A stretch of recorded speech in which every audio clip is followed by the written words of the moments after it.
Hello friends, welcome back to my YouTube channel. Friends, in this video, I will show you how to set Aloha as default browser.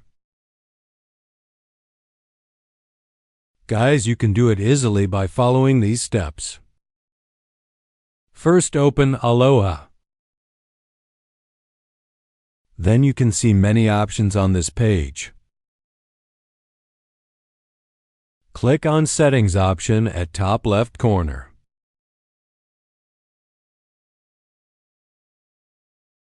Then you can see there are many options. Scroll down.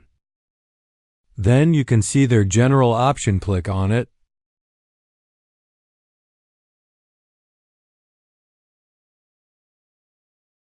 Then you can see Set as default browser at top. On this option,